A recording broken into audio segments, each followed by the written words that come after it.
नमस्कार, खम्मागणी के न्यूज 24/7 में आपका स्वागत है। मैं हूं आयुषी विजयवर्गीय आपके साथ और आप देख रहे हैं हमारा राजस्थान बुलेटिन। तो चलिए खबरों के सफर की शुरुआत करते हैं और सबसे पहले एक नजर हेडलाइंस पर। उदयपुर में आज से शुरू हो रहा शिल्पग्राम महोत्सव 115 देशों में परफॉर्म कर चुके धोत ग्रुप की होगी परफॉर्मेंस।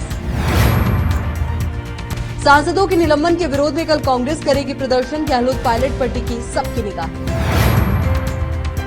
प्रधानमंत्री नरेंद्र मोदी से मिले राजस्थान सीएम भजनलाल शर्मा और दोनों डिप्टी सीएम, मुलाकात के बाद लग रहे कयास। राजस्थान में कोरोना को लेकर एडवाइजरी जारी, जयपुर में मिले मरीज इन जिलों के रहने वाले। इटावा में जिला संचालक गोपाल मीणा की अध्यक्षता में श्री राम जन्मभूमि मंदिर प्राण प्रतिष्ठा समिति खंड इटावा की बैठक हुई।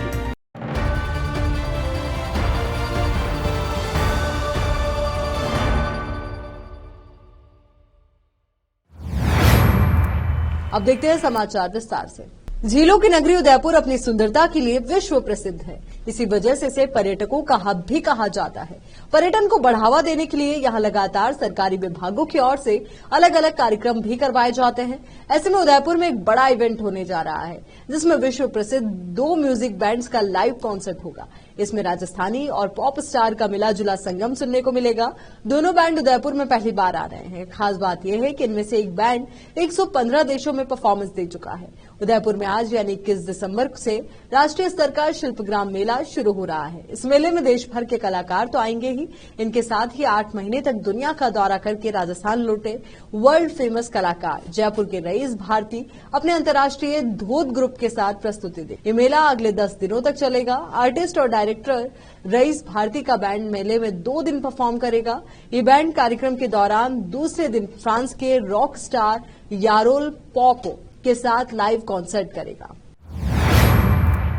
राजस्थान की बीजेपी सरकार को घेरने के लिए मुख्य विपक्षी पार्टी कांग्रेस नई रणनीति बना रही है। हालांकि कांग्रेस पार्टी अभी भी नेता प्रतिपक्ष का चयन नहीं कर पाई है, फिर भी प्रदेश अध्यक्ष गोविंद सिंह डोटासरा ने कमान संभाल रखी। बुधवार 20 दिसंबर को उन्होंने विधानसभा में शपथ ग्रहण के बाद केंद्र सरकार पर हमला बोला। इससे उन्होंने एक बात साफ कर दी है कि कांग्रेस में अब गोविंद सिंह डोटासरा ही लीड करने वाले हैं। लोकसभा में सांसदों के खिलाफ हुई निलंबन कार्रवाई मद्देनजर कांग्रेस अध्यक्ष गोविंद सिंह डोटासरा ने आंदोलन की घोषणा की। वो आम चुनाव को लेकर अभी से अलर्ट है। इसी को ध्यान में रखते हुए उन्होंने शपथ ग्रहण के बाद आंदोलन की घोषणा करते हुए प्रदेश के सभी जिलों के कांग्रेस नेताओं और समर्थक भाग लेंगे। कांग्रेस की शुक्रवार 22 दिसंबर को होने वाले इस आंदोलन को लेकर सियासी गलियारों में नई चर्चा छिड़ गई है।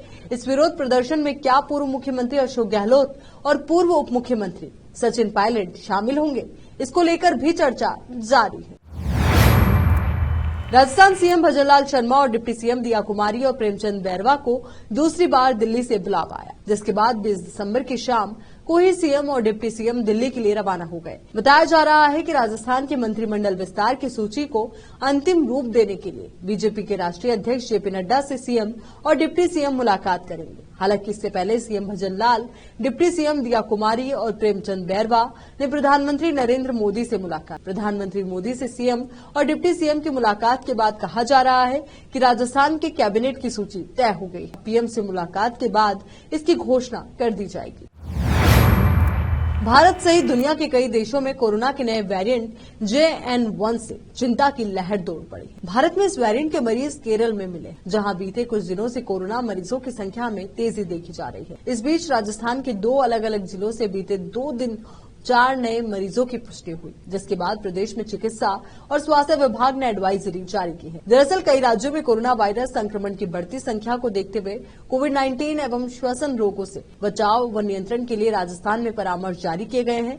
परामर्श के अनुसार विशेषज्ञों की राय में प्रथम दृष्टया यह अपेक्षाकृत कम संक्रमण वाला प्रतीत होता। मालूम हो कि राज्य में कोरोना वायरस से संक्रमण के 4 नए मामले सामने आए हैं। सरकारी बयान के अनुसार जैसलमेर में 2 तथा जयपुर में 2 लोग कोरोना वायरस से संक्रमित पाए गए हैं। जयपुर में मिले संक्रमित में से एक झुंझुनू तथा दूसरा भरतपुर का मूल निवासी है। वासुदेव देवनानी को राजस्थान विधानसभा का निर्विरोध रूप से स्पीकर चुन लिया गया। इसके बाद विधानसभा सदस्यों ने उन्हें बधाई दी। सदन में बीजेपी के विधायक और पूर्व सीएम वसुंधरा राजे ने भी उन्हें बधाई और शुभकामनाएं दी। वसुंधरा ने कहा कि हमारा सौभाग्य है कि आप जैसे अनुभवी, ईमानदार और कर्मठ सदस्य को इस सदन के सर्वोच्च पद पर आसीन होने का अवसर मिला। वसुंधरा ने स्पीकर की कुर्सी की ओर मुखातिब होकर कहा, विधानसभा अध्यक्ष पद पर आप निर्विरोध निर्वाचित हुए।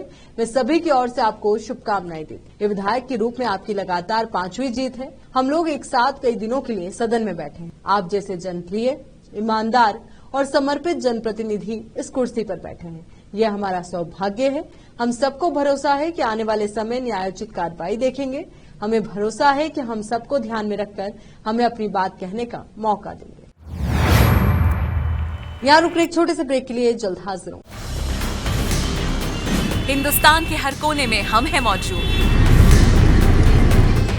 24 घंटे हालात पर गहरी नजर, खबरों से जुड़े चुपते सवालात और आपको दिखाता है धार्मिक, सामाजिक, राजनीतिक, लोकल और इंटरनेशनल न्यूज की सबसे बेहतर कवरेज, जो आपको रखती है हर पल बाखबर। देश और दुनिया भर की खबर के लिए देखते रहें केपी न्यूज 24/7। ब्रेक के बाद एक बार फिर से आपका स्वागत है। किशनगढ़ में अंबेडकर भवन की हालत खराब। अंबेडकर विचार मंच के अध्यक्ष दीपक बिड़ला ने समस्या से नगर परिषद सभापति को अवगत कराया। खराब स्थिति को लेकर कुछ दिन पहले मानचित्र द्वारा सभापति को एप्लीकेशन पेश की गई थी। सभापति ने तुरंत कार्रवाई करते हुए संबंधित अधिकारी को दिए दिशा निर्देश, तो वहीं परिषद कर्मचारी तुरंत अंबेडकर भवन पहुंचे। इस दौरान अध्यक्ष दीपक बिड़ला, संरक्षक सुनील मारू, रतन जीनगर, विधि सलाहकार सुरेंद्र बरबड़, गोविंद मेघवाल, महामंत्री अशोक भाटी मौजूद रहे। किशनगढ़ से सनी उमरिया की रिपोर्ट। इटावा में सर्दी बढ़ने के कारण इटावा क्षेत्र में बुधवार को जनजीवन अस्त व्यस्त नजर आ रहा है। तेज शीतलहर चलने व दिन भर बादल छाए रहने से ठिठुरन बढ़ गई। देवकी नंदन परिहार ने बताया कि शाम के समय लोगों ने अलाव जलाकर सहारा लिया। वहीं साय के समय चाय और पकौड़े के ठेले पर लोग सर्दी से बचाव करते नजर आने लगे। सर्दी से बचने के लिए लोग ऊनी वस्त्रों का भी सहारा लेने लगे।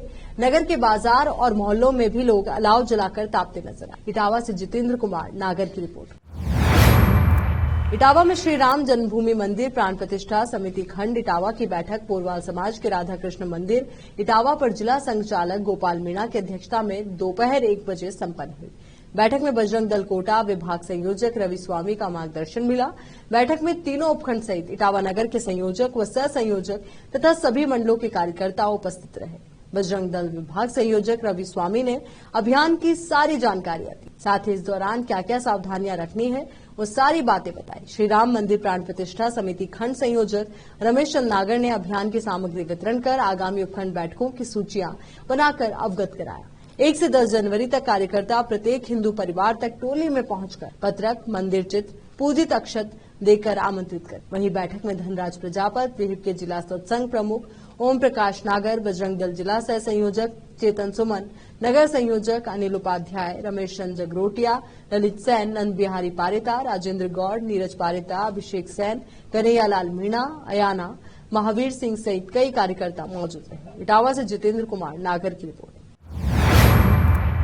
जयपुर में अतिरिक्त मुख्य सचिव जन स्वास्थ्य अभियांत्रिकी डॉक्टर सुबोध अग्रवाल की अध्यक्षता में गुरुवार को जल भवन में आयोजित विभागीय अधिकारियों की समीक्षा बैठक 100 दिवसीय कार्य योजना के तहत पेयजल से जुड़े ऐसे कार्य चिन्हित करने के लिए दिशा निर्देश दिए गए जिन्हें 100 दिनों में क्रियान्वित किया जा सके। उन्होंने जल जीवन मिशन एवं अमृत 2.0 को राज्य में प्रभावी रूप से क्रियान्वित करने के लिए विभिन्न मुख्य अभियंताओं को आपसी समन्वय के साथ कार्य करने के निर्देश दिए।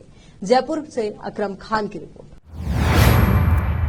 इटावा में मानस कृपाधाम आश्रम परिसर गेता में हो रही 9 दिवसीय श्रीराम कथा के समापन दिवस को श्रीराम कथा में व्यासपीठ पूज्य बाबा सीताराम दास महाराज ने कथा का मार्मिक वर्णन करते हुए राम राज्य अभिषेक का वर्णन कर राम राज्य की व्याख्या की और कहा कि जीव जब तक काम को छोड़कर राम को नहीं भजता तब तक विश्राम नहीं मिलता। प्रारंभ में व्यासपीठ पर श्री रामचरितमानस का यजमान भूपेंद्र नागर गायाहाला सपरिवार द्वारा वैदिक मंत्रों से विधि विधान से पूजन किया गया।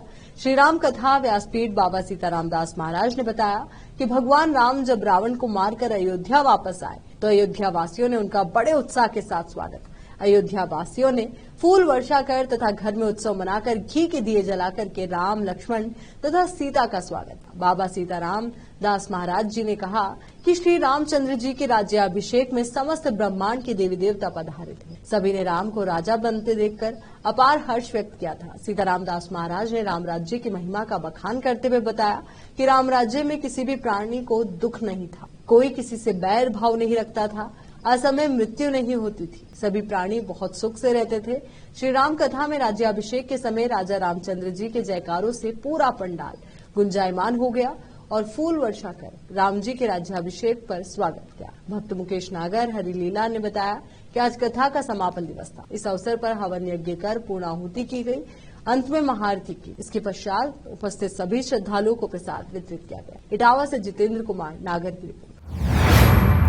चलिए एक बार फिर से नजर डालते हैं हेडलाइंस पर। उदयपुर में आज से शुरू हो रहा शिल्पग्राम महोत्सव 115 देशों में परफॉर्म कर चुके धोत ग्रुप की होगी परफॉर्मेंस। सांसदों के निलंबन के विरोध में कल कांग्रेस करेगी प्रदर्शन, गहलोत पायलट पर टिकी सबकी निगाह। प्रधानमंत्री नरेंद्र मोदी से मिले राजस्थान सीएम भजनलाल शर्मा और दोनों डिप्टी सीएम, मुलाकात के बाद लग रहे कयास। राजस्थान में कोरोना को लेकर एडवाइजरी जारी, जयपुर में मिले मरीज इन जिलों के रहने वाले। इटावा में जिला संचालक गोपाल मीणा की अध्यक्षता में श्री राम जन्मभूमि मंदिर प्राण प्रतिष्ठा समिति खंड इटावा की बैठक हुई।